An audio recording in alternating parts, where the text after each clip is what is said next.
그리고 오늘 거의 한 80분 정도 시험 보셨는데, 그래도 평소에 좀 공부 열심히 하셨던 분들은 좀 좋은 성적을 받으신 것 같습니다. 어, 이제 이게 심화반마다, 각 심화반마다 한 세 문제 정도씩 냈거든요, 1교시를. 내다 보니까 이제 요즘에 워낙 이제 인공지능이 핫해서 좀 인공지능 문제가 좀 많이 나온 것 같아요, 인공지능이.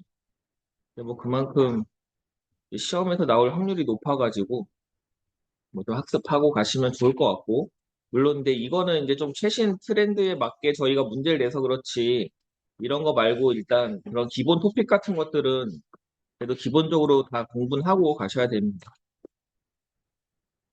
어, 그리고 이제 뭐 지난번에 한 10등 정도, 그 연합 모의고사 봤을 때 10등 정도까지는 이제 누구나 합격할 수 있는 합격권이니까, 오늘도 이제 성적 나오시면 그래도 좀 잘 받으신 분들은 아, 내가 이번에 붙을 수 있겠구나라고 생각하시고 좀 남은 기간 열심히 하시면 좋은 결과가 있으실 것 같습니다.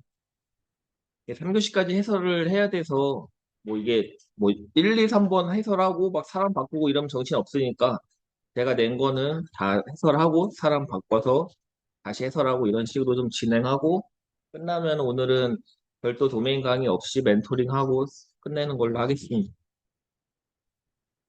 어, 일단 1번 문제는 제가 냈고, 이거는 이제 뭐 그냥 최근에 SK에서 해킹 사건으로 인해서 그냥 좀 이슈가 되고 있어가지고, 사실 이게 시험에 나올 것 같진 않아요. 이미 아마 출제자들은 이미 다 출제를 했을 거여가지고 이게 시험에 나올 것 같진 않지만, 그래도 그냥 상식적으로 좀 공부하자는 마음으로 넣어봤습니다.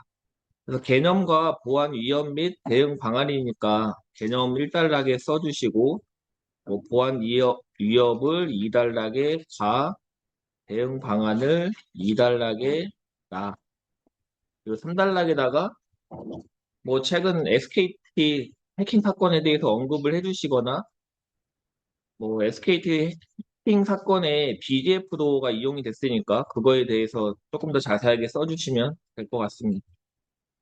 2번 간과 디퓨전 모델인데, 이거는 이제 그 생성형 AI죠. 여기서 제일 중요한 거는 간은 적대적 학습을 통해서 새로운 어떤 새로운 결과를 만들어낸다. 이런 단어 써주시고, 디퓨전 모델은 노이즈의 확산과 역확산을 통해서 어떤 데이터를 복원하거나 새로운 데이터를 만드는 데 활용된다. 이런 내용 써주시면 될 것 같습니다. 일단 3번 BLU랑 러치인데, 이 BLEU에서는 그 번역이라는 단어와 프리시전, 요게 두 단어가 좀 나와주시면 좋을 것 같고, 러치에서는 요약이랑 리콜, 요 두 가지 단어가 나와주시면 좋을 것 같습니다.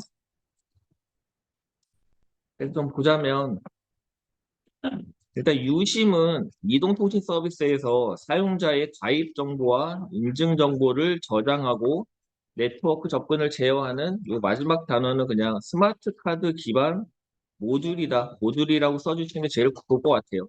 뭐 용어 자체가 마지막에 모듈로 끝나니까 개념 자체는 어렵진 않고, 유심의 보안 위협에서 그래도 조금 뭐 이런 거는 약간 이제 일반적인 얘기긴 한데, 이렇게 한 세 개 정도 갖고 가시면 좋을 것 같아요. 뭐 클로닝, 스와핑, OTA 탈취, 이렇게 세 가지 정도는 갖고 가시면 좋을 것 같습니다.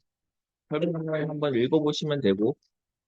근데 제가 이 문제를 만들면서, 저도 이거 만들면서 막 그 챗GPT도 이용하고 막 검색을 엄청 많이 해서 답을 만든 건데, 이거를 오늘 모은다고 보니까 똑같이 이렇게 쓰신 분이 있어갖고 혹시 문제가 유출된 거 아닌가라는 생각을 잠깐 했었는데, 근데 공부를 정말 열심히 하시는 분들이 많으신 것 같습니다.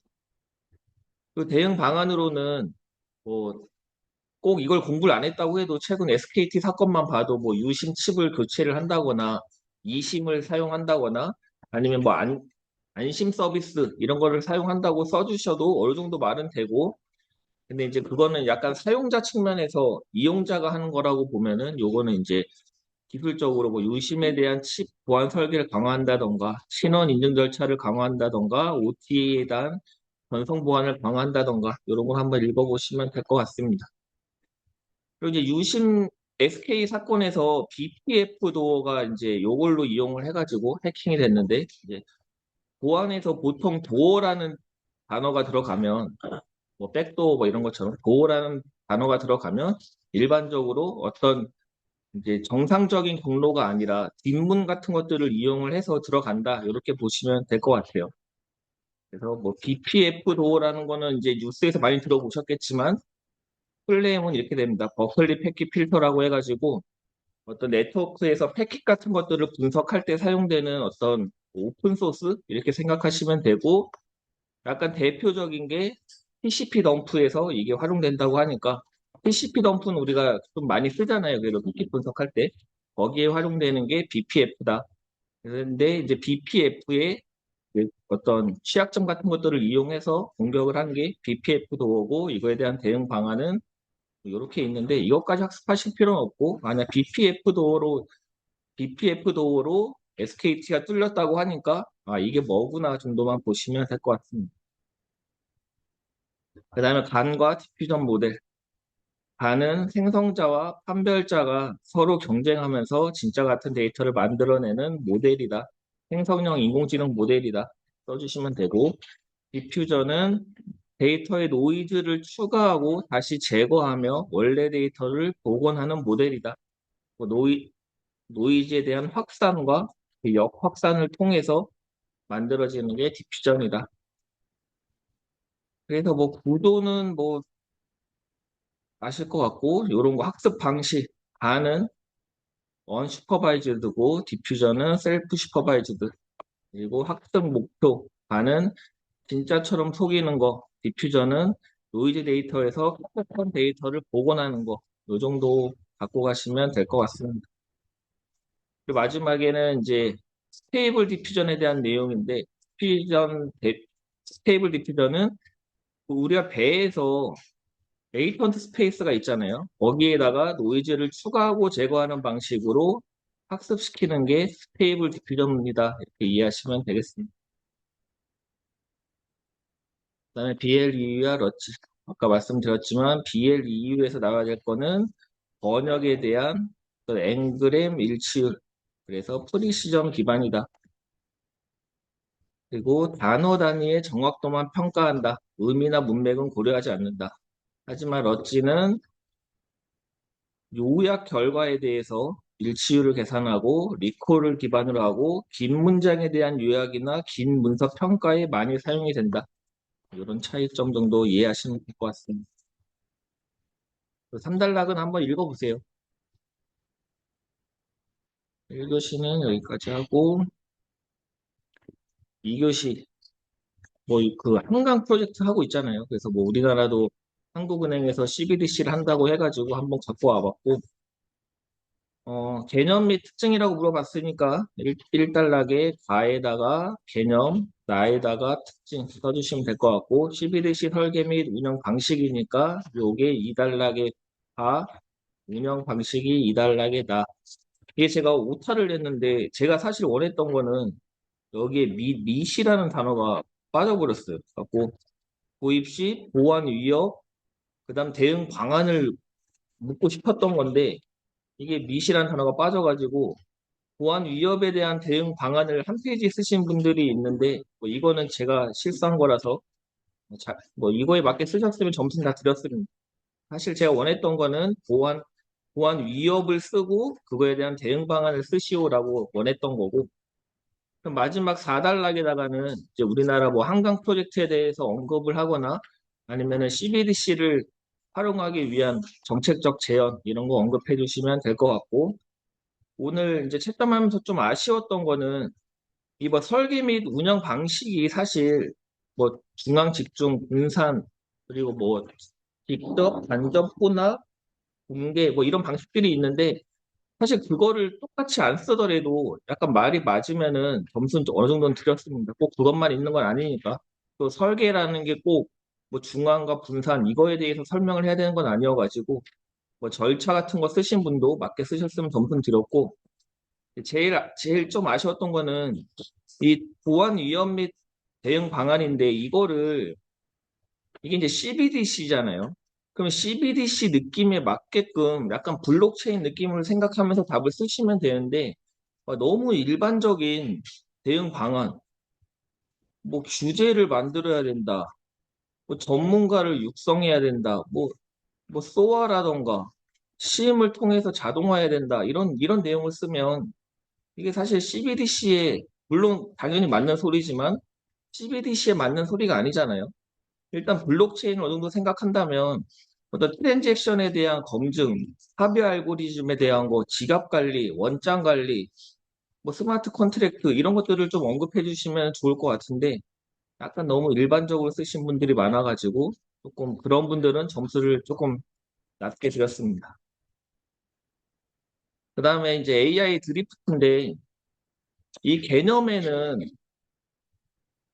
뭐 환경이 바뀜에 따라 약간 좀 성능이 저하되는 현상이다. 이런 내용 좀 써주시면 좋을 것 같아요. 정확도가 좀 떨어지는 현상이다.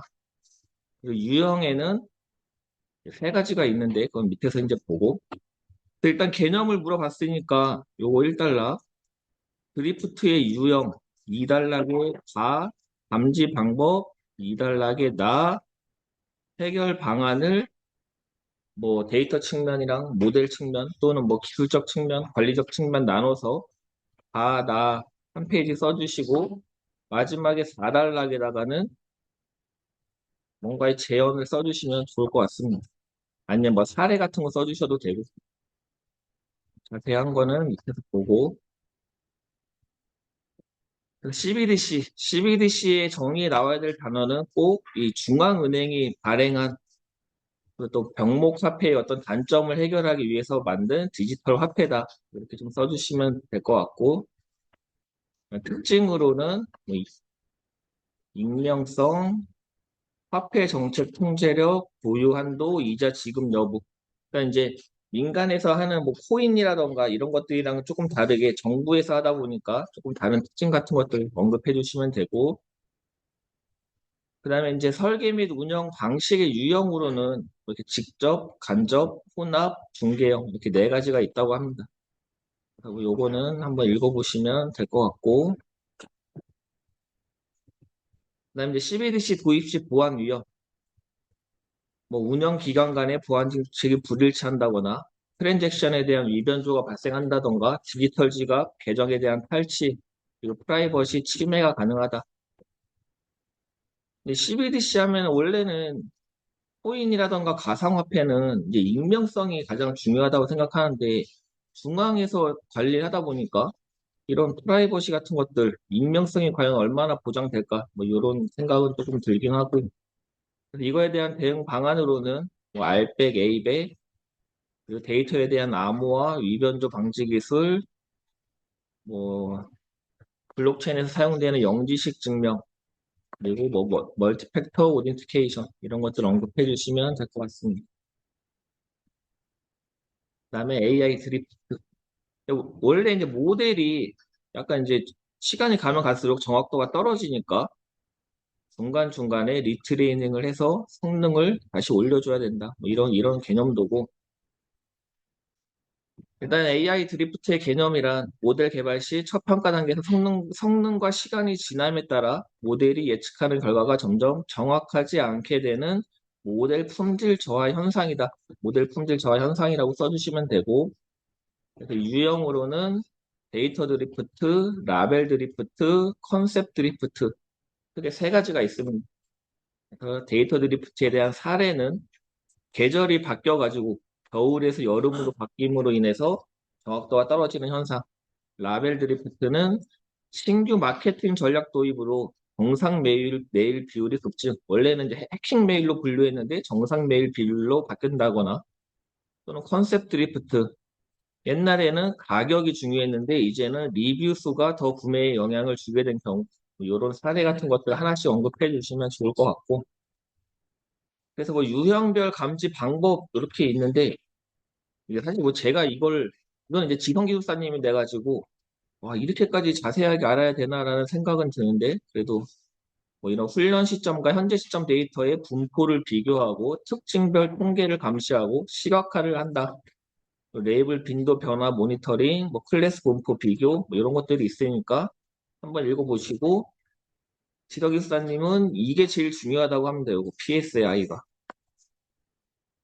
그 해결 방안으로는 지도 및 비지도 학습에서의 해결 방안으로는 어떤 드리프트를 감지하고 주기적으로 재학습한다. 그 중요 특징에 대한 모니터링. 그리고 방어학습 및 생성형 모델에서는 환경 변화를 감지하고 보상 전략을 검토하고 주기적으로 파인 튜닝을 한다. 이런 내용 써주시면 될 것 같습니다. 그래서 아까 요 위에 있는 PSI 이게 마지막 이제 4달러에다가 요거에 대한 설명을 써놓은 거고 개념을 보자면 모집단의 안정성을 나타내는 지수로 기준 시점 대비 현재 분포의 차이를 나타내며 요게 아마 기준 시점이겠죠. 요게 기준 시점이고 이거 대비 현재 시점에 이렇게 왔으니까 수치가 클수록 고객군의 성향의 변화가 크다는 것을 이게 뭐 만약에 이렇게 갔다고 하면은 수치가 커진 거겠죠. 그래서 PSI가 0.1이면 안정이고 0.1과 0.25 사이면 주의, 0.25 이상이면 심각하다. 이렇게 PSI로 표현을 할 수 있다고 합니다. 드리프트에 대해서. 다음 3번 1교시. 이거를 이제 제가 요 뭐죠? 연합 모의고사를 하기 위해서 이 해설지를 만들었는데 이 29119-11에 대해서 좀 자세하게 나와 있는 뭐 논문? 약간 이런 것들을 좀 찾기가 어려워가지고 제가 여기저기 검색을 해서 답을 만들긴 했는데 혹시나 좀 부족한 게 있을 수는 있습니다. 우리가 알고 있는 29119는 테스트 기법이잖아요. 테스트 기법. F독테키 테스트에 대한 어떤 국제 표준인데 거기에 다시 일일이 붙음으로써 인공지능에 대한 테스트 기법에 대한 국제 표준이 29119-11입니다. 그래서 29119-11이 나온 이유는 이제 기존에 우리가 소프트웨어에 대한 테스트 기법만으로 인공지능에 대해서 테스트를 하기에 불충분하니까 인공지능에 맞는 새로운 테스트 기법들이 좀 나온 거고 그래서 29119-11 안에 보면은 이 AI 기반의 블랙박스 테스트 방법과 신경망, 신경망이니까는 이제 내부에 대한 거니까 화이트박스겠죠. 화이트박스 테스트에 대한 방법 이렇게 나와 있습니다. 요 표준에 보면. 그래서 이렇게 세 가지를 물어봤고, 음, 뭐 요거를 각각 한 달락, 한 달락, 한 달락 이렇게 쓴다고 치면 이제 1달락에다가는 필요성을 언급하는 게 제일 낫겠죠. 왜 29119-11에 왜 나왔는지 언급해주고, 그 다음에 29119-11에 개념을 가에다가 쓰고 나에다가 구성 요소 써주시면 될 것 같고 블랙박스 테스트는 뭐 이렇게 쓰셔도 돼요. 가에다가 개념, 나에다가 상세 기법 이렇게 쓰셔도 되고 또는 테스트 방법에 대해서 내가 많이 알고 있다라고 하면은 그냥 이렇게 뭐 이렇게 표로 해가지고 가운데 개념도 넣고 그림 채워가면서 한 페이지를 전부 다 테스트 방법으로 쓰셔도 되겠습니다. 보자면 인공지능 소프트웨어 품질 보증을 위한 테스트의 필요성. 왜? AI는 귀납적 특징을 갖고 있고 그래서 기존 테스트 기법이 적용이 불가능해. 공등 분할이라든가 경계값 분석 이런 것들을 불가능하기 때문에 AI 소프트 품질 보증을 위해서 메타모픽, 뉴런 커버리지 이런 것들을 이용을 해야 된다. AI는 데이터 학습 알고리즘에 의해 성능이 결정되므로 전통적인 소프트웨어 테스트 방식만으로는 품질을 보장하기 어려워. AI에 특화된 품질 보증 테스트가 필요하다. 그래서 가이드라인을 보면은 이렇게 개념도가 나와 있습니다. 1번부터 10번까지 이렇게 나와 있고 그 중에 8번이 블랙박스 테스트, 9번이 화이트박스 테스트 이렇게 구성되어 있습니다. 그러니까 개념을 보자면 29119-11의 개념을 보자면 이거 제가 아직 이거 채점을 안 하고 왔는데 이거 혹시 그냥 29119로 혹시 답 쓰신 분 있나요? 그냥 29119? AI 쏙 빼고 그냥 답 쓰신 거 아니겠죠? 그냥 블랙박스, 화이트박스 이렇게. 그 개념을 보자면 AI 기반 시스템의 특성과 테스트 과제를 다루며 테스트 오라클 문제 등 비결정성에 대응하는 지침에 대한 그냥 AI 테스트에 대한 국제 표준이다. 이렇게 쉽게 이해하시면 될 것 같고, 구성 요소로는 뭐 이렇게 되어 있는데, 이 중에 제일 중요한 건 요 8번과 9번 두 개가 가장 중요하다. 그래서 요걸 하나씩 물어본 거죠. 이거에 대해서 잘 알고 있는지. 그래서 AI 기반 블랙박스 테스트 기법에 대표적으로 변성 테스트, 그 다음에 백투백 테스트, A/B 테스트, 조합 테스트 이렇게 네 가지가 대표적으로 있고 변성 테스트는 그 지난 회차 기출 문제잖아요. 이 메타모픽 관계를 이용을 해서 입력과 출력값 사이에 존재하는 메타모픽 관계를 이용해서 원 입출력값이 주어졌을 때 이후 새로운 입력값 및 그에 대한 출력값을 예측하는 테스팅 기법을 변성 테스트라고 하고 백투백 테스트. 우리가 백투백 테스트 소공 시간에 배울 때 뭐 항공이라던가 조금 그런 안전성이 중요한 거 이런 거에서 백투백 테스트를 활용한다고 하잖아요. 그래서 동일한 입력을 가지고 서로 다른 시스템을 비교하여 일치 여부를 확인하는 테스팅 기법이 백투백 테스트다. 그 다음에 A/B 테스트. 이렇게 인터페이스를 조금 이제 이렇게 검정색이었던 거를 빨간색으로 바꿔가지고 조금 바꿔본 다음에 어떤 게 더 효과적인지 A와 B를 비교하여 어떤 것이 더 효과적일지 측정하는 방법론이 A/B 테스트. 조합 테스팅은 입력 영역에서 유용한 조합의 하이스트를 도출하기 위한 체계적이고 효과적으로 접근하는 테스트 기법.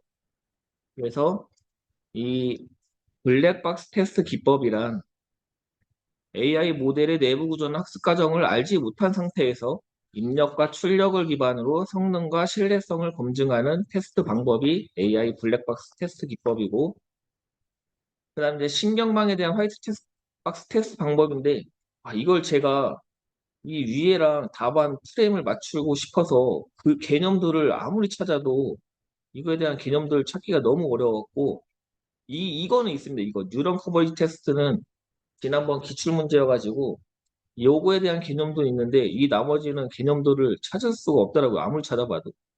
그래서 조금 약간 답안 템플릿은 다르긴 한데 뉴런 커버리지 테스트란 활성화된 그러니까 총 뉴런 수 중에 활성화된 뉴런 수가 몇 개냐 임계점 커버리지란 총 뉴런 수 중에 임계값을 초과한 뉴런 수가 몇 개냐 그래서 뭐 이런 식으로 따져서 뉴런 커버리지, 임계점 커버리지, 부호 변경, 값 변경, 부호, 레이어 커버리지 이렇게 하나, 둘, 셋, 넷, 다섯, 여섯 가지의 화이트박스 테스트 방법이 있다고 합니다. 그래서 AI 화이트박스 테스트 기법에 대한 개념이란 AI 모델의 내부 구조와 학습 과정을 이해한 상태에서 내부 로직, 경로, 조건 등을 분석하여 오류 및 성능 문제를 검증하는 테스트 방법을 AI 화이트박스 테스트 기법이라고 합니다. 일단 저는 여기까지 하고 다음 누구죠? 정상기 수사님이 이어서 하시죠.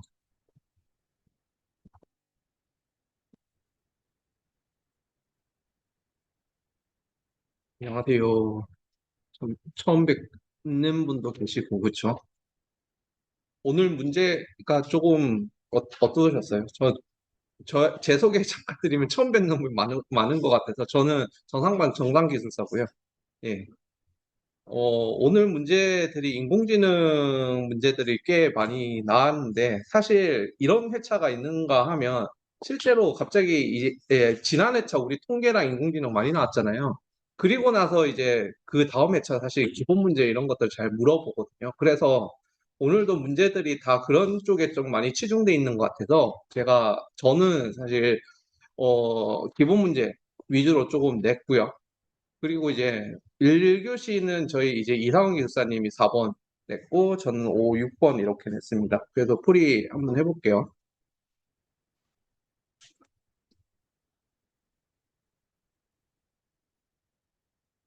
4번이고요. 그 강북반은 AI 기본법을 좀 많이 강조하셔서 그런지 대부분 잘 적어 주셨더라고요. 그래서 요거는 뭐 2조부터 해서 여기 2조, 6조, 뭐 8조, 7조, 8조 뭐 이런 기본법이기 때문에 사실 이런 것들에 대해서 조항이라든지 세부적인 내용들을 같이 좀 적어 주셔야 돼요. 근데 이제 주식 여기서 핵심 좀 중요한 거는 요 조항들 있잖아요. 여기가 모든 조항은 다 안 나오기는 한데 내가 여기 핵심적인 조항은 요거다라고 얘기를 할 거면 그 조항이랑 요 내용이랑은 좀 맞춰 주셔야 돼요. 근데 요거에 대해서 정확하게 맞지 않는다라고 하면 실전 가서도 점수는 그렇게 나오지는 않을 겁니다. 그래서 정확하게 좀 맞춰서 가지고 가야 되고 만약에 내가 이거 적는다라고 하면 그렇게 좀 정확하게 적어 주셔야 될 것 같습니다. 근데 이제 AI 기본법이라는 게 아직 나오기는 했는데 시행령으로 해서 완전 시행된 게 아니라서 지금은 좀 어떤 뭐 모르겠습니다. 문제가 나올지 안 나올지는 모르겠지만 기본적으로 한 요 정도는 일단 해설지에 있는 요 정도는 조금 외워서 가지고 가시는 게 맞는 것 같고 얘는 뭐 이해하고 이런 거보다는 외우는 거 기본법에 대해서 물어보면 요 그대로 외워서 가지고 가야 되고요. 만약에 이게 기본법 자체를 물어보지 않고 얘가 지금 아직 시행이 안 돼 있기 때문에 등장 배경이라든지 뭐 이런 것들로 물어볼 수도 있어요. 그리고 여기서 지금 핵심적으로 이슈가 되는 거 뭐야? 라고 이런 식으로도 물어볼 수도 있거든요. 그런 거 물어볼 때는 내 나름대로 요 법도 뭐 중요하게 적지만 거기서 이제 등장 배경이라든지 내가 이해하고 있는 점을 좀 적어주시면 좀 좋을 것 같습니다. 네, 그렇게 좀 넘어가고요. 이제 5번이고요. 5번은 클라우드 네이티브 기술 스택을 냈습니다. 그래서 얘를 낸 이유는 사실 클라우드 네이티브가 시장에서 많이 얘기는 되고 있지만 아직 우리 시험에서 클라우드 네이티브라고 해서 정확하게 나오진 않았어요.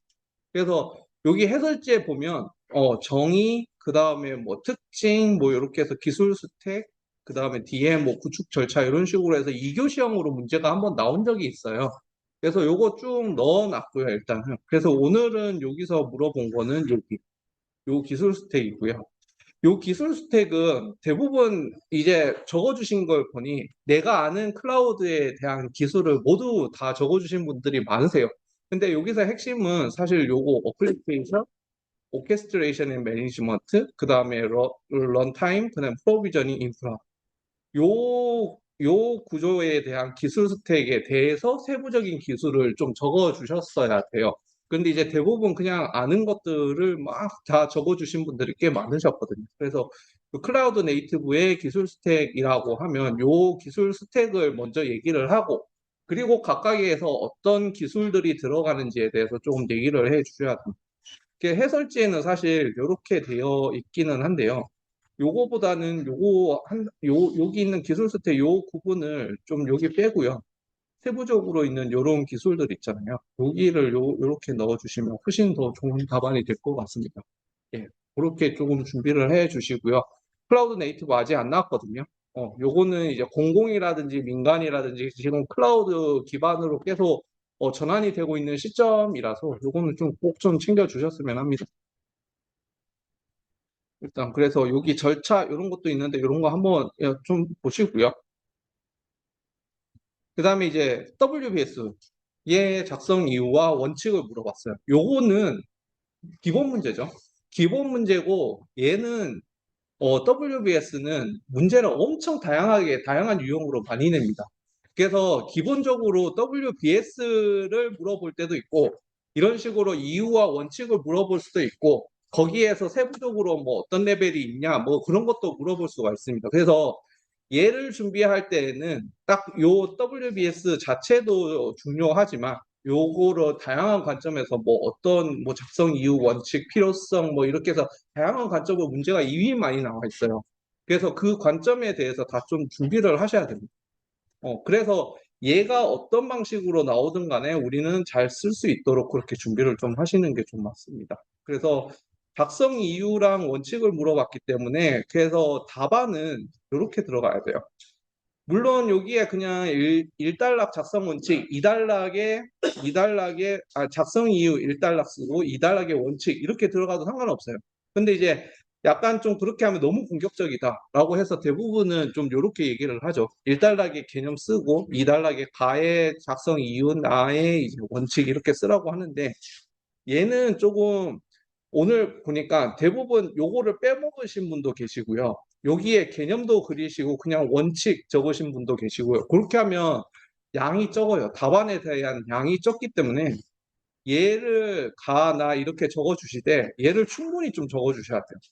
음. 왜냐하면 물어본 것들에 대해서는 한 좀 엄청 충분히 적어주셔야 되는데 오늘 요거 한 세 줄 적어주시고 여기 이만큼 적어주시고 이런 분들이 좀 많거든요. 그래서 그렇다라고 하면 사실 이유에 대해서는 그렇게 답안에 대한 그 답을 제대로 안 했다라고 좀 볼 수도 있기 때문에 좀 그거는 좀 맞춰주셔야 됩니다. 그래서 얘도 가만히 생각을 해보면 엄청 물어본 게 엄청 많거든요.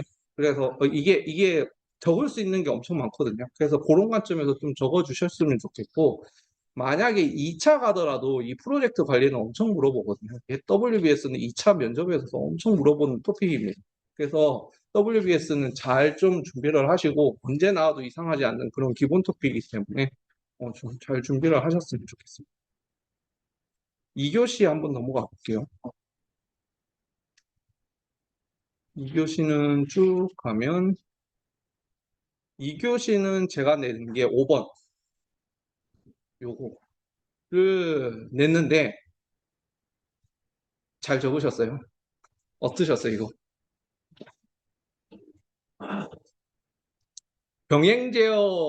병행 수행이 제어가 되지 않는 경우에 발생할 수 있는 세 가지 문제와 그 해결 방법을 예시를 들어서 각각 설명하시오 라고 하면 예시를 들어서 각각 설명을 해주셔야 돼요. 근데 제대로 예시를 들어서 설명을 해주신 분들이 거의 없으셨습니다. 오늘 점수를 보시면 알겠지만 15점이 없습니다. 예, 이거 15점 안 드렸어요. 왜냐하면 대부분 그냥 개념적으로 쓰셨어요. 이렇게 하면 된다. 근데 얘 문제를 보면 문제에서 예시를 써서 예시에 대한 설명을 하라고 했는데 그러신 분이 안 계셨습니다. 예, 그래서 이거는 조심하셔야 되고요. 얘 문제는 121회 기출문제입니다. 예, 요거는 DBMS랑 몇 가지 문제들은 기출문제에서 계속 우려먹고 계속 나오거든요. 그래서 이런 문제들은 동시성 제어라든지 뭐 이런 것들 잘 나오는 것들은 좀 준비를 하셔야 될 겁니다. 그래서 요거는 좀 보시고요. 5번 한번 보겠습니다. 그래서 제가 먼저 요거 풀이하기 전에 좀 말씀을 좀 드리면 어때, 어떻게든 문제가 나오면 문제에서 물어본 거에 진짜 충실하게 좀 깊게 적어주셔야 돼요. 그렇게 안 적어주면 점수가 웬만해가지고 다 비슷하게 적거든요. 그렇다라고 하면 점수가 잘 나오기가 힘듭니다. 특히 기본 문제 이런 것들에 대해서는 조금 더 문제에 포커싱해서 더 많이 잘 적어줘야 된다라는 거 좀 말씀을 좀 드리고요. 그래서 DBMS 수행 뭐 요거 이 기본적으로 요거잖아요. 갱현 모형. 그렇죠? 그러면 여기에서 전문적으로 이 갱현 모형 요렇게 해서 요 대부분 저도 공부할 때 요런 그림으로 그리기는 했거든요. 그러면 예시는 이렇게 디테일하게 그려줬잖아요. 그러면 예시에 대한 설명도 얘에 따라가서 이렇게 적어주셔야 돼요. T2, 트랜잭션 1, 2가 어떻게 됐고 여기서 그래서 시도가 늦게 일어난 것들은 뭐 어떻게 돼서 무효가 됐고 이런 것들에 대해서 구체적으로 적어주셔야 돼요. 이게 실전에서 내가 이 문제 나왔어. 내가 그냥 갱형모연 이렇게 쓰고 여기에 뭐 수치도 몇 개 좀 적고 이렇게 해서 잘 쓴 것 같죠. 생각보다 여기에 설명이 제대로 안 되신 분들이 엄청 많습니다. 그래서 얘네는 이 그림 그리면서 얘에 대한 설명도 구체적으로 다 적어줘야 된다는 거. 그러면 얘기를 하시겠죠. 그 시간 안에 어떻게 적냐? 적으시는 분이 계세요. 예, 그런 분들이 51점씩 받아가시는 겁니다. 그러면 이제 상대적으로 나는 적게 적잖아요. 그러면 나는 오히려 점수가 까입니다. 예, 그렇게 보셔야 됩니다. 상대적으로 1등이 이 정도 적는다라고 하면 나머지 답안들은 그냥 점수가 까이는 거라고 좀 보시면 돼요. 음. 그래서 이런 것들 조금 이게 쉽게 접근을 했다가 오히려 못 적고 나서 점수가 까이는 그런 문제라고 좀 보시면 되고요. 얘네는 그러면 어떻게 준비를 하냐? 지금부터 이 문제에 대해서는 딱 그 답안에 대해서 이렇게 적겠다라고 해서 그냥 딱 준비를 하셔야 됩니다. 이거는. 그렇게 해서 접근을 안 하면 진짜 적기가 힘듭니다. 그래서 저는 요거 그대로 해서 좀 준비를 했었었고요. 음. 얘도 마찬가지. 락킹이랑 투페이지 락킹 다 알죠? 타임스탬프 다 아는데 얘도 예시를 들어서 설명을 하라라고 돼 있잖아요. 그러면 요런 예시들로 적어 주셔야 돼요. 요런 예시들로 얘기를 하고 얘 예시에 대한 설명을 요렇게 해주셔야 돼요. 음. 근데 이제 오늘 대부분 보면 이 예시는 여기까지는 좋습니다. 여기까지는 좋은데 여기에 보면 그래서 뭐 이거 일반적인 그냥 개념 적어주신 분이 많으세요. 그렇다라고 하면 요거에 대해서 설명이 제대로 안 됐다라고 좀 볼 수가 있거든요. 그나마 이제 몇 분들은 이런 식으로 좀 구체적으로 적어주신 분들이 계셨는데 그것도 한두 개 이렇게 적어주시더라고요. 그래서 오늘은 제가 요거를 좀 꼼꼼히 봤습니다. 이거를 진짜 제대로 적어주신 분이 계시나? 이거 어차피 기본 문제인데. 예. 그래서 말씀드리지만 인공지능 지금 엄청 토픽이 많이 나오고 공부하잖아요. 결국은 점수는 여기서 갈립니다. 예. 요런 디테일에서 갈려요. 그래서 기본 문제를 누가 디테일하게 잘 적느냐에 따라서 결국 합격을 하냐 못하냐가 갈린다라고 좀 보시면 될 것 같아요. 그래서 잘 쓰시는 분은 여기서 51점 받아가고요. 인공지능 대충 모르는 거 그냥 쓰시고 거기서는 이제 방어하시고 그런 식으로 해서 합격을 하시는 거라고 좀 보시면 될 것 같아요. 예, 그래서 이런 것들 조금 지금 시점이라도 내가 놓치고 있는 이런 문제들 같은 것들은 좀 잘 챙겨 주셨으면 합니다. 예, 여기까지 잠시만요. 여기까지 2교시고요. 그 다음에 3교시 한번 보겠습니다. 3교시는 제가 문제를 안 냈고요. 이상훈 기사님이 3번, 4번을 문제를 냈습니다. 그래서 3번, 4번 한번 볼게요.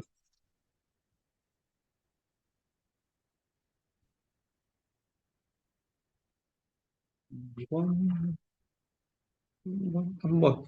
클린 아키텍처고요. 클린 아키텍처에서 물어본 거는 개념, 각 클린 아키텍처 레이어의 구성 요소, 그 다음에 설계 원칙, 이렇게 물어봤습니다. 그래서 클린 아키텍처라고 함은 이런 거죠.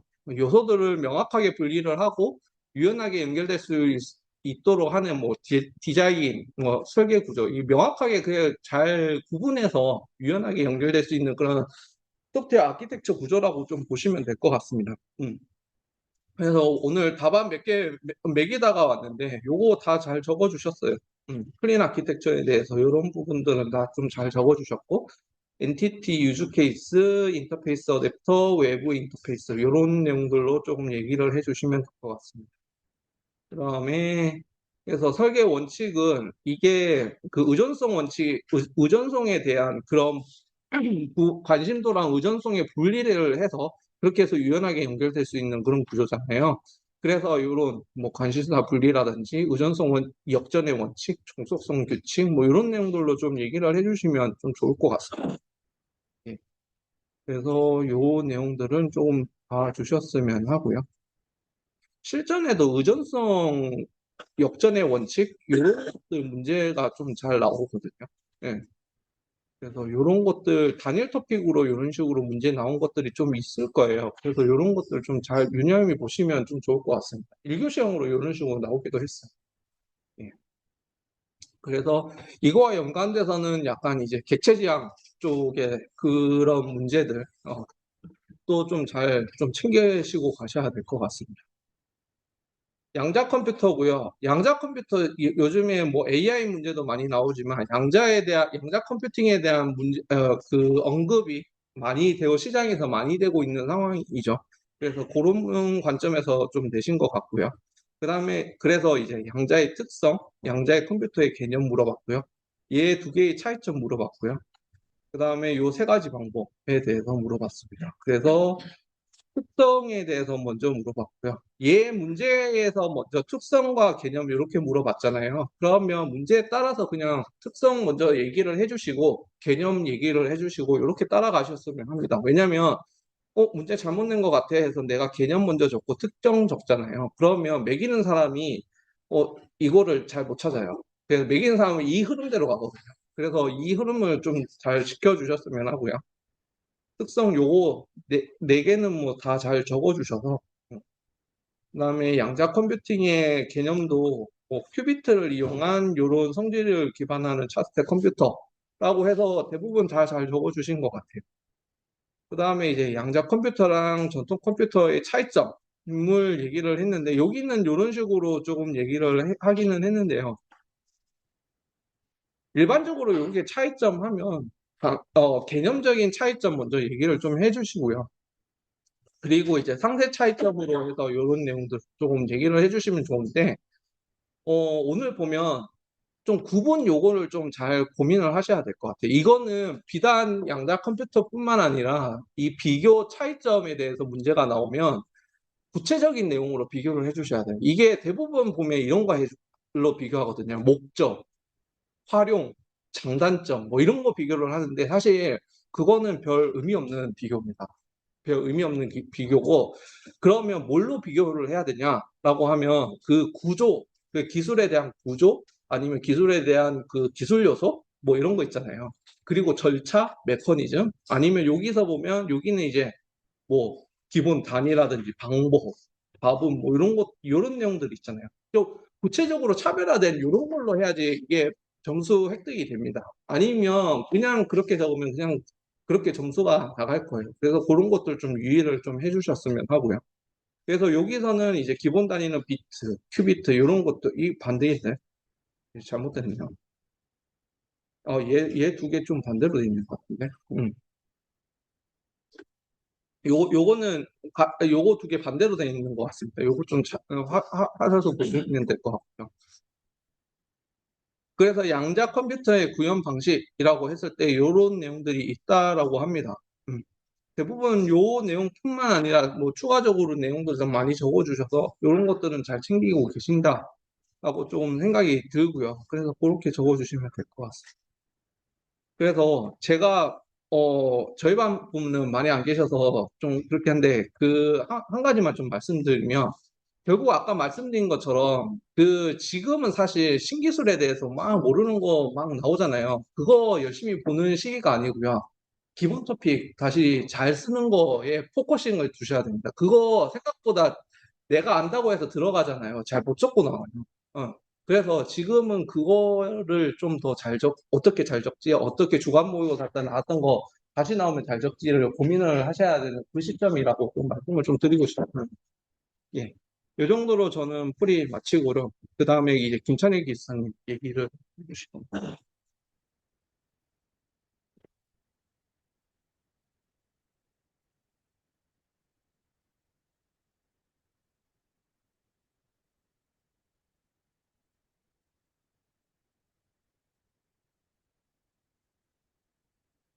안녕하세요. BP반의 김찬희입니다.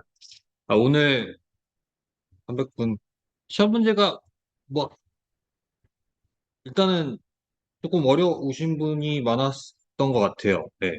이게 사실 저희가 문제가 낼 때 그 기본 토픽 플러스 이제 뭔가 요새 화제가 되고 있는 그런 토픽을 좀 냈는데 AI가 좀 많죠?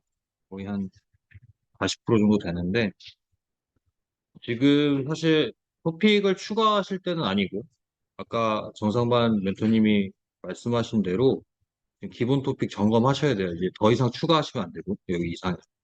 그리고 파이널 라운드 때도 아마 좀 문제가 모르시는 문제가 많이 나올 거예요. 그런 것들 일단 다 스킵하셔야 돼요. 어, 그렇게 말씀드리고 시작하겠습니다. 일단 저는 7번, 저희 반은 7번부터 9번까지 문제를 냈어요. 7번부터 볼게요.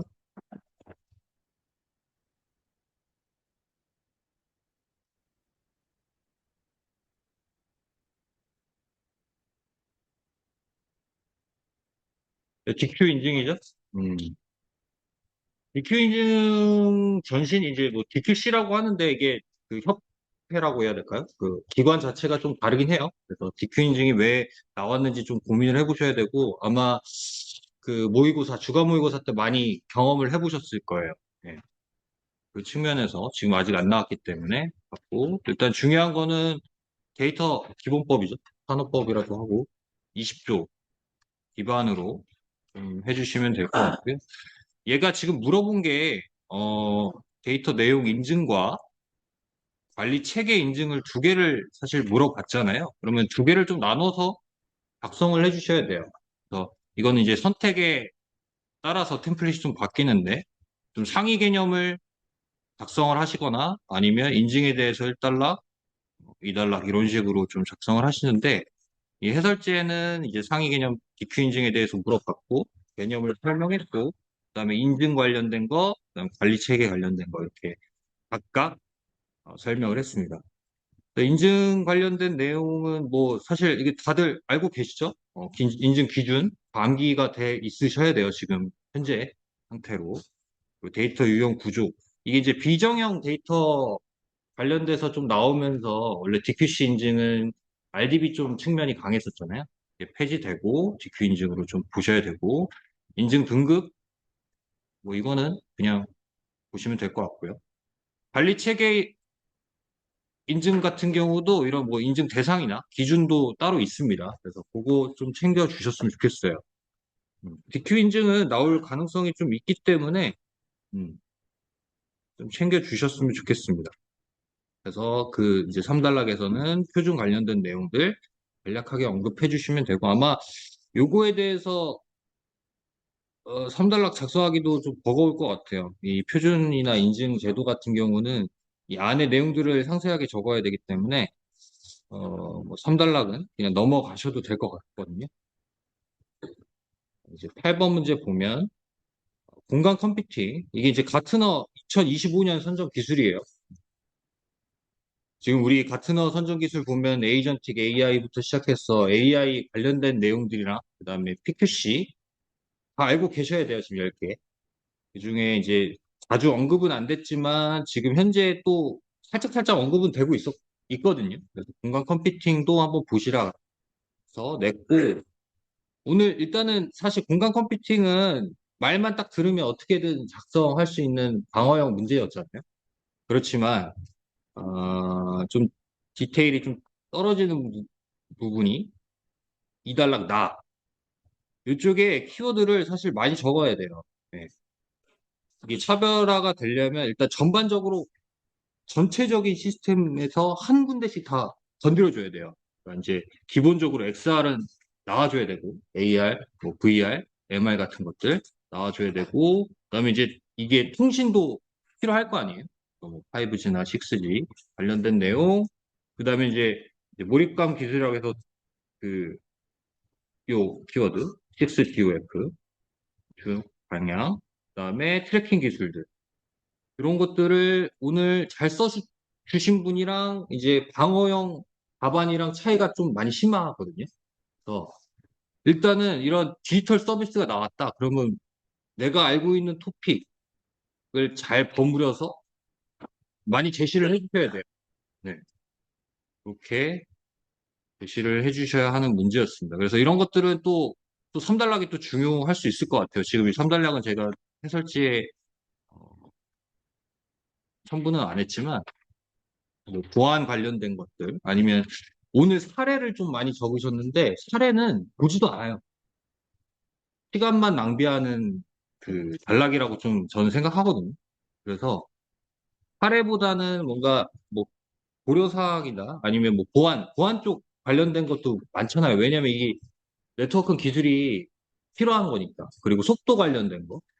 그런 것들을 좀 더 개선하겠다. 아니면 거기에다가 AI를 추가해갖고, 뭐, 융합 기술을 뭐 구현하겠다. 그런 식으로 좀 제안을 해주셔야 돼요. 3달러 같은 거.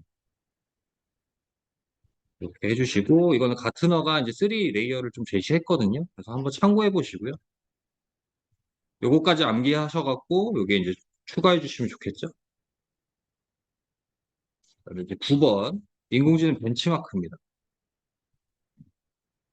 얘는 일단 129에 컴시형에 2교 시형으로 출제했는데 벤치마크 데이터셋으로 나왔어요. 네. 벤치마크는 조금 더 상위 개념이라고 보시면 되고 이 정의를 보시면 일단 인공지능 시스템 성능을 측정하기 위한 객관적으로 평가하기 위한 이런 테스트 세트, 그러니까 데이터 세트도 있고, 그다음에 평가하는 기법도 같이 묶여 있는 거거든요. 그래서 뭐 스탠포드 AI 인덱스 보고서가 매년 나오는데 거기에서 이런 지금 현재 주요 유형에서 보면 이 11개가 있거든요.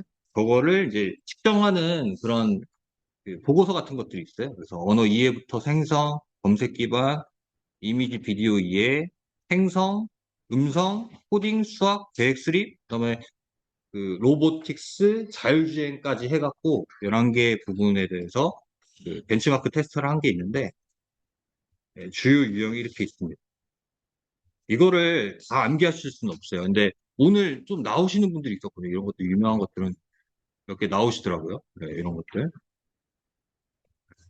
그래서 각각 분야에서 이런 벤치마크 데이터셋이 아니라 벤치마크가 있습니다. 그래서 언어 이해 같은 경우는 MMLU, 그리고 각각 보시면 되고요. 지금 현재 그 1세대 벤치마크는 좀 이제 한계성이 있어요. 지금 사실 거의 대부분이 이제 인간을 다 뛰어넘었거든요. 그리고 데이터셋이 좀 단순화되다 보니까 대부분 이제 성능이 높아져서 그거에 대해서 이제 또 2세대 로 이제 발전 중이거든요. 더 어려운 문제를 해결하기 위해서 다 다양하게 개발하고 있다라는 것들을 볼 수 있고요. 이런 것들이 이제 좀 그 2세대라고 볼 수 있거든요. 그리고 지금 11개 중에 8개는 어느 정도 이제 인간을 뛰어넘었다고 하는데 3개 부분에서는 아직 그 인간보다는 좀 덜하다. 그래서 그 영역이 이런 것들입니다. 좀 고차원의 좀 수학 문제라든지 뭐 그런 것들. 그리고 연계 추론. 좀 얘기가 많이 나오고 있잖아요. 그런 것들은 조금 부족하다라고 얘기가 나오고 있습니다. 그래서 이제 3단락에는 이런 것들을 이제 적어주시면 되겠죠. 차례 적으시면 안 돼요. 1교시 문제는 여기까지 하고요. 2교시는 저희가 3번과 4번 문제를 냈습니다. 3번 문제를 보겠습니다.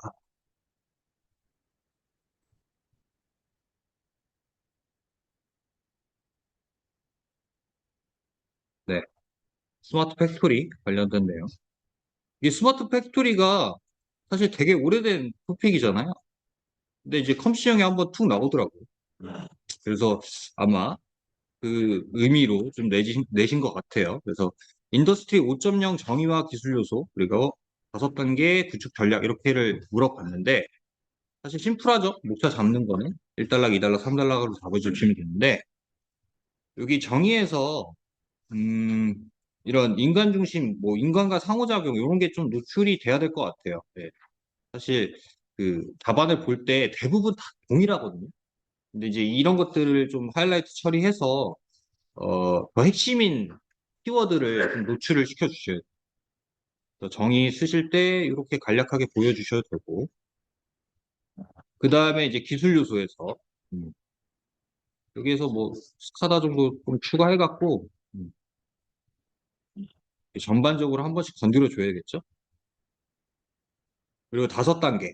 이게 이제, 여기 아마, 예, 여기에서 나온 건데, 5단계가 이제 기초, 중간 2개, 그 다음에 고도화 이렇게 나와 있는데, 이게 지금 기초 단계에서는 점검, 모니터링, 그다음에 중간 단계 제어, 최적화, 자율경 이렇게 5단계로 좀 나눠지고 있대요. 그래서 이게 어려운 용어는 아니기 때문에 이 정도는 암기하셔갖고 제시를 해주시는 게 좋을 것 같습니다. 그다음에 전략. 전략에서 이게 가끔 가다가 전략 작성을 하실 때 그냥 키워드만 딱 나열하시는 분들이 있거든요. 그거는 사실 전략이 아니에요. 그래서 조금 어느 정도 뭐 활용이라든지 이런 것들을 좀 넣어주세요. 2줄 잡아서 음, 관점 나누신 다음에 그 관점마다 요 키워드 같이 섞어주면서 무슨 활동, 뭐 적용, 구축 뭐 이런 식으로 좀 풀어서 써주시면 좋겠어요. 네. 그냥 키워드만 나열하면 뭐 그러니까 전략으로 좀 보기가 어렵거든요. 그렇게 작성을 해주셔서 이것도 이제 3D 모델링 관점, 그다음에 데이터 관점, 그다음에 최적화 관점으로 이렇게 좀 나눠서 제시를 해주시는 게 좋겠습니다. 사실 이게 답이 없는 문제잖아요. 그렇지만 어느 정도 형식은 갖춰줘야 돼요. 그래야지 채점자가 채점할 수 있게 해줘야 하는 부분입니다. 마지막으로는 이제 K-팩토리 기반 글로벌 사업 로드맵 참고해 보시면 좋을 것 같아요. 그리고 4번 문제예요. 오늘 이거 쓰신 분들은 다 잘 썼어요. 다 개념적으로 다 맞기 때문에 잘 쓰셨는데, 이제 그 정의가 조금 나가면 좀 치명적일 수 있거든요. 그래서 정의 한번 점검해 주시고, 이게 어려운 개념이 아니기 때문에, 이거는 아직 근데 기출은 안 됐는데, 사실 컴시움 쪽에 좀 치우친 문제긴 하거든요. 음, 참고해 보시고, 일단 뭐 흐름제요. 정도 간단하게 언급해주고, 이 인트로에서 가장 제가 이상적으로 생각하는 것들이 이제 이 문제가 낸 이유가 이 문제가 있기 때문에 이걸로 해결하는 방안이잖아요. 그래서 이런 인트로에다가 좀 같이 언급을 해줘서 나는 이런 흐름으로 쓸 거야 라는 걸 제시하는 게 저는 가장 베스트라고 생각하거든요. 네, 그렇게 해주시고, 그 다음에 이제 어리석은 윈도우 신드롬에 대해서 개념을 설명하는데, 일단 데이터 송수신 과정에서 이게 이제 그 수신 측에서 TCP 그 사이즈를 광고를 하잖아요. 네. 근데 이제 그게 적고 이게 예시를 보시면 이거 바이트 전송할 때마다 헤더를 붙여야 되거든요. TCP 헤더, 그 다음에 IP 헤더까지 붙이면 40바이트니까 배보다 100곱이 더 큰 상태가 돼요. 그래서 비효율성이 생기는 문제라고 제시를 해주시고, 그 다음에 이제 송신 측에서 이것을 좀 해결할 수 있어요. 네이글 알고리즘으로. 얘는 이제 송신 측에서 모았다가 보내는 거예요. 처음에는 한번 수행하고, 요거 수행 틀리면 안 돼요. 그래서 한번 하고, 그 다음에 이제 누적된 것들 같이 보내는 거, 그거까지 표현을 해주셔야 됩니다. 그리고 플락스 솔루션 같은 경우는 이제 수신 측에서 이게 또 오늘을 근데 다 개념은 아시는데 이런 키워드가 하나씩 나와줬으면 좋겠어요. 이게 이제 맥시멈 세그먼트 그 S가 뭐였죠? 사이즈 이거 요거를 좀 같이 적어줬으면 조금 좋았을 텐데 이게 좀 잘 안 보이더라고요. 그래서 수신 측에서 모아서 전송하는 거 보고 체크해 주시면 좋을 것 같습니다. 2교시 마치고 3교시는 제가 낸 문제였는데 이제 2번 문제를 냈습니다. 오늘 근데 3교시에서 사실 뭐 1번은 거의 좀 접근하기가 좀 어렵고 표준이니까 제 문제를 거의 대부분 푸셨을 거라고 생각해요. 그죠? 네. 나머지가 좀 만만치가 않잖아요. 그렇죠? 요것도 풀었을 거고.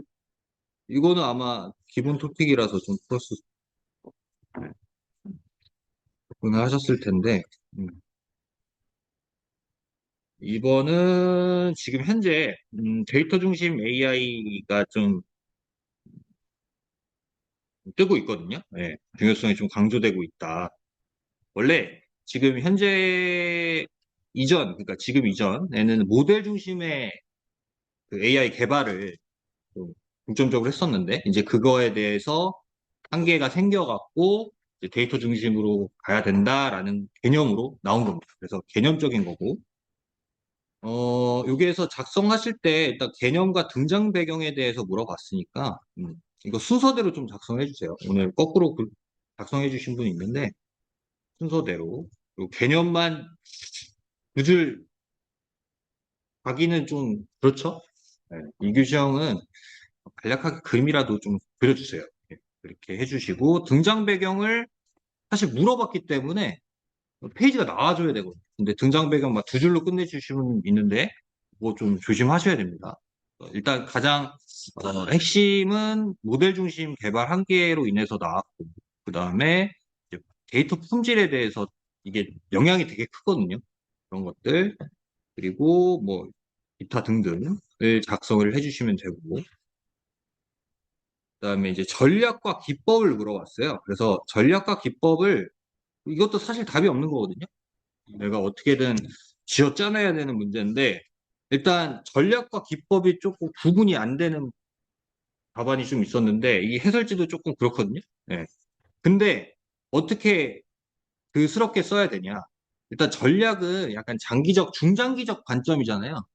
그래서 뭐 이런 것들을 뭐 확보, 체계화, 도입으로 하면 돼요. 그러면 그렇게 스럽게 보이거든요.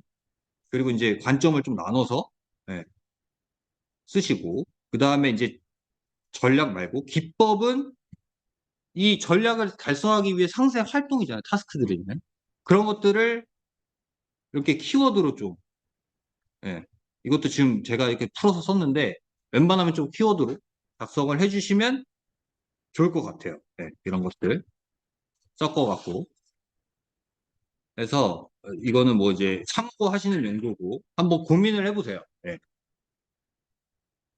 고민을 해보시고 일단 뭐 지금 모델 중심에서 데이터 중심 사실 이게 핵심이거든요. 그래서 뭐 고려 사항이죠. 데이터는 이제 반복 관리 대상 이런 것들은 이제 준비를 해주셔야 되는 항목입니다. 저는 여기까지 했고요. 그다음에 을지로 해서 나머지 해설 진행하도록 하겠습니다.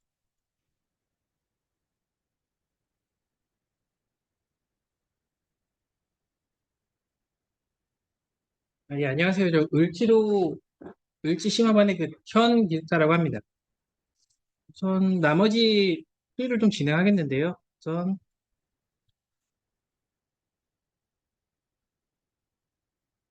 10번 1교시부터 좀 진행하도록 하겠습니다. 이 5G 우선 셀 플래닝에 대한 문제인데요.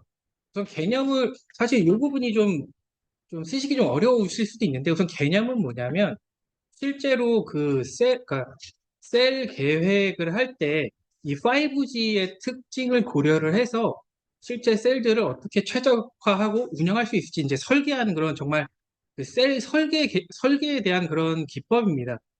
그래서 지금 보면 우선 개념은 읽어보시면 될 것 같고요. 여기 이제 특징부터 좀 이해를 해주시면 좋을 것 같아요. 우선 고주파 대역을 활용을 하다 보니까 기존의 LTE 뭐 셀 플래닝보다 어쨌든 이 고주파 대역의 이제 특징상 전파 도달 거리가 이제 최소 좀 줄어들 거고 그것 때문에 셀을 좀 더 촘촘히 이제 설계를 해야 되는 그런 상황입니다. 그래서 이제 여기서 나오는 게 그리고 초밀집화, 뭐 빔포밍, 매시브 미모, 그리고 뭐 네트워크 슬라이싱 설계 뭐 이러한 것들이 이제 5G 그 셀 플래닝 어떤 개념 특징으로 좀 보시면 될 거고요. 이제 절차는 사실 이제 여기서 좀 사실 일반적인 이제 절차긴 한데 여기서 좀 기억을 해 주시면 좋은 게 이제 5G 여기서 이제 어떤 요구사항 분석을 했었을 때 이렇게 EMBB나 URLLC, 뭐 MMTC별 어떤 이 서비스의 특징을 먼저 딱 정의를 하고 거기에 따라서 실제 이제 그 요구사항에 맞는 그런 설계를 하게 되는 게 조금 그런 차이가 있습니다. 일반적인 셀 플래닝의 절차보다. 그래서 이제 3단락으로는 어쨌든 저는 제가 생각하는 어떤 좀 좋은 3단락은 요즘에 이제 AI가 좀 많이 좀 그 이슈가 되고 있지 않습니까? 그랬을 때 실제 이런 셀 플래닝과 관련돼서 AI를 사용을 해서 뭔가 최적화할 수 있는 그런 부분이 있다. 이렇게 좀 적어주시면 좋을 것 같습니다. 우선 뭐 키워드 잠깐만 설명드리면 이 RSRP는 그냥 그러니까 기지국에서 어떤 일반적인 그런 그러니까 일반적인 정보, 그 신호의 세계를 말하는 거고요. 그 SINR은 실제 이제 수신 측에서 기준 그 신호 대비의 뭐 어떤 오류라든지 그러한 그런 비율들을 뭔가 반영을 한 그런 지표라고 이해를 해주시면 될 것 같습니다. 예, 다음으로 AI 에이전트와 챗봇인데요. 사실 이거는 다들 잘 써주셨더라고요. 근데 제가 요걸 굳이 좀 냈던 이유는 어, 우선 요 개념, 그러니까 비교를 이렇게 만약에 이제 한다라고 했었을 때 요 둘의 차이를 좀 확실하게 보여주시는 게 좋을 것 같아요. 그래서 그러니까 다들 잘 쓰셨는데 그 부분은 사실 제가 이제 채점을 하면서 뭔가 이 실제 그림 안에 있는 그런 내용들을 보고 어쨌든 이 차이점을 제가 이제 이해를 하면서 채점을 해서 점수를 잘 드리긴 했는데 저는 이런 식으로 아예 그 개념도 비교를 할 때 좀 차이가 확 날 수 있도록 그렇게 좀 부각시켜서 우선 그림을 그려주시는 게 좀 좋을 것 같습니다.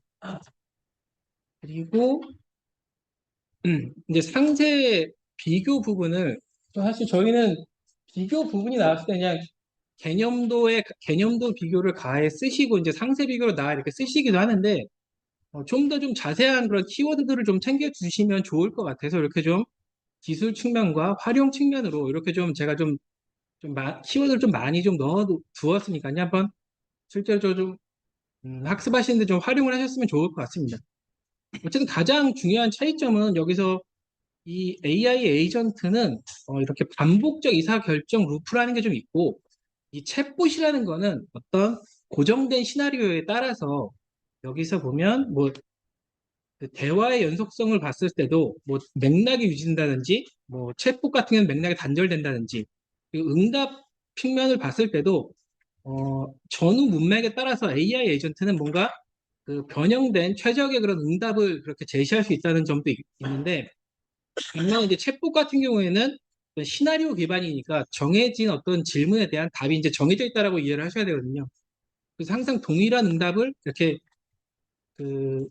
응답을 주게 된다. 그러니까 이렇게 좀 확실하게 구분되는 걸로 좀 비교를 해주시면 좀 더 좋지 않을까 생각을 합니다. 그래서 이 3단락으로는 뭐 다양한 그러니까 사실 뭐 여기까지 이제 비교를 많이 하셨으면 3단락을 넘어가시기도 하시는데 이 부분은 이 문제 이외에 그냥 보완적인 측면에서도 좀 생각을 해주시면 좋을 것 같은데요. 우선 AI 에이전트 자체가 기존의 챗봇보다 자율성이라든지 실행 권한이 많이 높기 때문에 이 AI 에이전트만의 어떤 보완적인 그런 위협이 분명히 있습니다. 예를 들어서 뭐 자율 실행으로 인해서 그 사용자가 의도치 않았던 그런 어떤 어, 부정적인 그런 행동까지도 할 수가 있게 되고 그리고 또 그러니까 AI 에이전트는 그 결과를 뭔가 측정을 하기 위해서 다른 어떤 모델이라든지 에이전트들끼리 이렇게 그 연합을 하게 되는데 그랬을 때 너무나 많은 그런 요청을 보낸다든지 이런 그런 부작용이 분명히 있습니다. 그래서 이 부분도 좀 챙겨주시면 좋을 것 같아서 좀 3단락에 좀 넣어 두었습니다. 그리고 가운데 BCI인데요. 이 개념은 다들 잘 써주셨어요. 근데 여기서 좀 저는 좀 말씀드리고 싶은 게 그림을 그냥 사람 얼굴 이렇게 그려주시고 여기 이제 뭐 인터페이스하고 이렇게 되게 간단하게 이제 그려주시는데 사실 여기서 제가 생각하는 핵심은 이 사람의 뇌에서 어떤 뇌파의 신호들을 수집을 해서 거기에 패턴을 식별을 하고 그거에 따라서 다른 그러니까 그 사용자들의 뇌파들을 그 수집을 해서 기존에 구축했었던 어떤 패턴들과 비교를 해서 그러니까 그 뇌파만으로 뭔가 어떤 액션을 일으키는 그런 게 그러니까 그런 게 좀 중요하다고 생각을 하는데 그러한 측면에서 이렇게 좀 뇌 신호를 좀 처리하는 부분을 좀 상세하게 표현을 해 주셔야지 이 BCI를 좀 잘 알고 있다 이렇게 좀 채점자한테 좀 어필이 될 것 같습니다. 뭐 여기 이제 관련된 키워드들은 뭐 EGG라든지 fMRI, 뭐 ACF, ICA, 뭐 BCF 등 이러한 기술 요소들은 좀 기억을 해주시면 좋을 것 같습니다. 기술 방식도 뭐 사실 이런 침습형, 비침습형은 우선 기본적으로 나와야 될 키워드라고 생각을 하고요. 침습형은 그 두께가 시술을 하는 거고, 뭐 비침습형은 그 어떤 외부에 있는 그런 어떤 모듈인 거죠. 그러니까 이게 아무것도 아니지만 사실 이러한 키워드들이 나오고 안 나오고가 사실 좀 점수에 좀 영향을 줄 수 있다고 생각을 합니다. 예, 다음으로 이제 MCP인데요. 요즘 좀 많이 좀 이슈가 되는 그런 토픽입니다. 근데 이 부분에 대해서 좀 개념을 좀 확실하게 좀 해주셔야 될 것 같은 게 이건 뭐냐면 어떤 AI 모델이 그 외부의 모델과 어떤 그러니까 기존의 모델의 그런 그 성능이라든지 서비스를 좀 확장을 하기 위해서 외부의 데이터 소스나 도구, 여기서 이제 도구 같은 거는 다른 AI 모델도 될 수 있거든요. 이런 것과 통신을 하기 위한 어떤 개방형 프로토콜이라고 이해를 해 주셔야 됩니다. 이렇게 보면 실제로 어떤 MCP 호스트가 다른 MCP 서버에게 뭔가 요청을 하는 거고, 어, 이 부분은 이제 어떤 다양한 그런 확장적인 그런 서비스라고 이해를 해주시면 될 것 같아요. 그래서 뭐 폴리그라시라든지 뭐 그런 것처럼 이제 각각의 서비스마다 어떤 데이터베이스라든지 뭐 이런 구조가 있을 거고, 그러니까 핵심은 여기 호스트와 이제 서버 간에 이제 프로토콜이라는 게 표현이 좀 돼 주셔야 될 것 같습니다. 그래서 이제 보면 뭐 MCP라는 게 어쨌든 모델 컨텍스트 프로토콜이니까 여기에 각각 요 부분들이 구성 요소로 이제 쉽게 떠오르실 것 같아요. 그래서 이렇게 뭐 모델 컨텍스트 프로토콜이라고 해서 요 부분들은 그래도 이재기 선생님께서 좀 강조를 해주셨다고 하셔서 다들 쓰신 분들은 다 요렇게 다 잘 쓰셨더라고요. 네, 그래서 요 부분은 기본으로 해주시고 이런 처리라든지 뭐 실행 및 상태 저장 이러한 부분도 추가적으로 좀 더 챙겨주시면 좋을 것 같습니다. 뭐 절차까지는 그냥 뭐 여기는 읽어보시면 충분히 이해가 되실 것 같습니다. 네. 다음으로 이제 2교시인데요.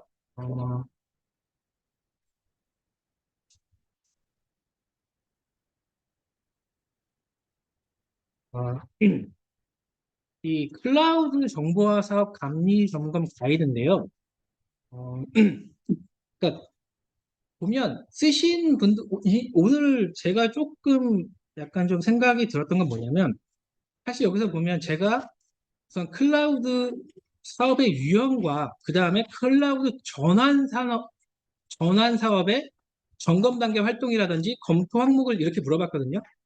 그래서 이제 클라우드 전환 사업, 그러니까 전환 사업이라는 게 실제 이 문제가 가이드 문제지 않습니까?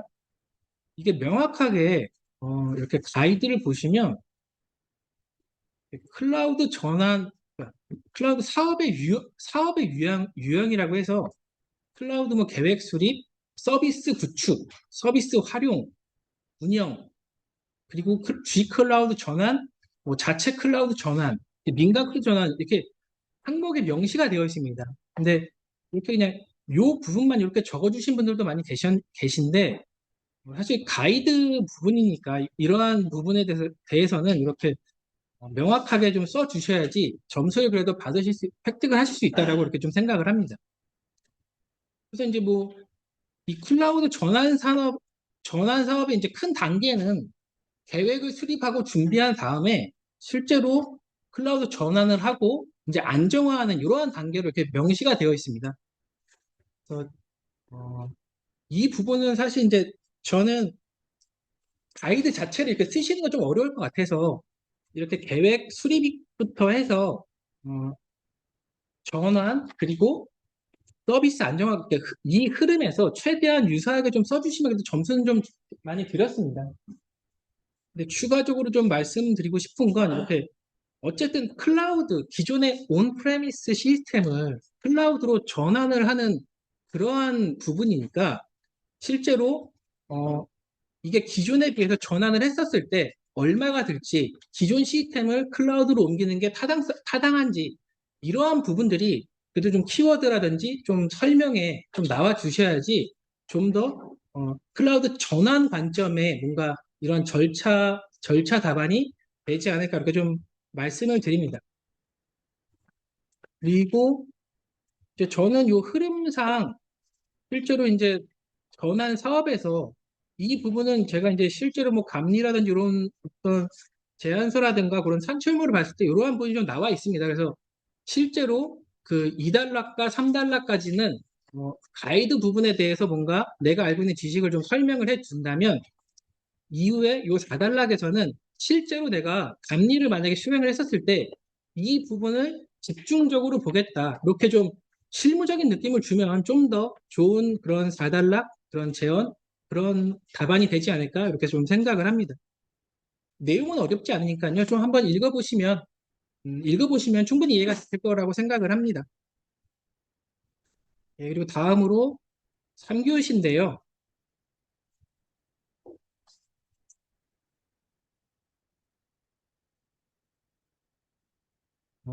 이 부분도 조금 말씀을 그러니까 지금 보면 이 사실 5번 같은 경우에는 기본 토픽이고 많이 하셨던 그런 토픽이지 않습니까? 그래서 이 가와 나까지는 다들 잘 작성을 해 주셨어요. 근데 지금 여기서 보면 3번이 그 하이브리드 ARQ를 물어봤거든요. 여기서 이 하이브리드 ARQ는 뭐냐면 그냥 그러니까 하이브리드 ARQ 기존에 보면 그러니까 FEC와 그러니까 이러한 그러니까 일반적으로 그 FEC와 ARQ를 단순 조합한 게 우선 그러니까 타입 1 HR 하이브리드 ARQ고 그러니까 여기서 이제 타입 2 CCIR 이렇게 좀 저는 예전에 제가 공부를 했을 때 그 제가 암기를 했었거든요. 이러한 그림도 있지만 실제로 이렇게 뭐 기존의 패킷들이 이렇게 있고 여기서 이제 뭐 차이가 나는 것만 따로 이렇게 전송을 하는 그런 개념도가 분명히 있어요. 근데 어, 이 부분에서 어떤 그냥 ARQ의 그런 타입, 뭐 고백엔이라든지 뭐 이런 그런 개념도를 그려주신 분이 많이 좀 계시더라고요. 그래서 이 부분은 어쨌든 해설지와 서브노트 같은 걸 한번 좀 다시 한번 그 챙겨 주셨으면 좋겠다고 좀 말씀을 드립니다. 다른 부분들은 다 잘 써주셨고요. 여기서 그런 개념도와 실제 여기서 어떤 절차, 제일 중요한 건 이렇게 타입 1 같은 경우에는 기존의 패킷을 폐기하고 타입 2나 타입 3 같은 경우에는 기존의 패킷을 가지고 있고 그걸 이용해서 뭐 잉여 비트라든지 기존 패킷을 재사용한다든지 이러한 부분이 이렇게 그냥 각각의 이 HARQ를 설명해 주실 때 이렇게 좀 사용을 해 주시면 좋을 것 같습니다. 네, 그리고 마지막으로 이제 ASM 부분인데요. 어, 이 부분도 사실 다들 잘 알고 계신 부분이라서 제가 크게 뭐 자세하게 설명드리기보다는 우선 이 해설지 좀 흐름을 좀 보시면 우선 필요성을 여기서 말을 해주고 실제 공격 표면 관리란 무엇인지 설명을 해주고 여기서 추가적인 그런 최소화 방안에 대해서 이렇게 좀 설명을 해줍니다. 지금 보면 물어본 게 이제 개념 및 유형, 단계별 관리 방안이라서 저 같으면 그냥 간단하게 인트로를 작성을 하고 2단락에 개념 및 유형, 그리고 3단락에 요 단계별 절차에 대해서 좀 써줄 것 같습니다. 전 여기에서 사실 요 부분은 어쩔 수 없이 좀 챙겨 주셔야 되는 키워드인 것 같아요. 그 ASM의 종류가 뭐 여기 물론 3개가 좀 나와 있는데요. 3개 이외에 더 많은 그런 ASM의 유형에 대해서 좀 적어주신 분 많은데 우선 요 부분은 어쨌든 질문에서 유형을 물어봤기 때문에 적어도 이렇게 그러니까 적어도 정해진 이런 유형들은 좀 암기를 해 주시고 적어 주셔야 될 것 같습니다. 그리고 이제 단계별 또 관리 방안인데요. 사실 이제 단계별 관리 방안을 물어봤기 때문에 이 부분에 대해서 답을 써주실 때 부분 그 첫 번째 컬럼 쪽에 이런 절차 단계스럽게 좀 작성을 해주셔야 돼요. 여기서 이제 단계별 관리 방안이라고 했는데 정말로 그냥 관리 방안을 한 페이지 이상 이렇게 막 써주신 분들도 많이 계신데 그러니까 단계별 관리 방안이라는 거에 집중을 하셔서 실제로 디지털 발자취, 뭐 풋프린트 뭐 그러한 키워드를 시작으로 해서 각각의 어떤 자산들을 식별을 하고 그 식별의 우선순위를 그 측정을 하고 거기에 대한 대응 방안까지 마련한 뒤에 실제로 모니터링을 해주는 그런 흐름, 그러한 흐름으로 표를 작성해 주셔야지 그래도 점수를 좀 받으실 수 있지 않을까 그렇게 생각을 합니다. 절차는 뭐 디지털 발자국을 발견한 다음에 이러한 그런 자산들을 식별을 하고 분류를 한 뒤에 여기서 이제 우선순위를 어쨌든 넣어주는 게 좀 중요하고요. 그리고 여기서 지속적으로 실제 이러한 그런 우선순위에 따른 그런 자산들이 뭐 공격을 받고 있는지 이런 것을 모니터링 하게 됩니다. 그리고 4단락에서는 사실 이제 보안적인 측면이라서 알고 계신 그런 기술들을 잘 분류를 해서 표로 작성을 해주시던지요. 아니면 그림으로 이렇게 좀 픽하게 좀 정리해 주시고 넘어가시면 될 것 같습니다. 예, 여기까지 어쨌든 300분 모의고사 그 해설이었고요. 네, 긴 시간 동안 그 시험 보시고 그리고 긴 시간 동안 시험 보시느라고 수고하셨습니다. 예. 이상입니다.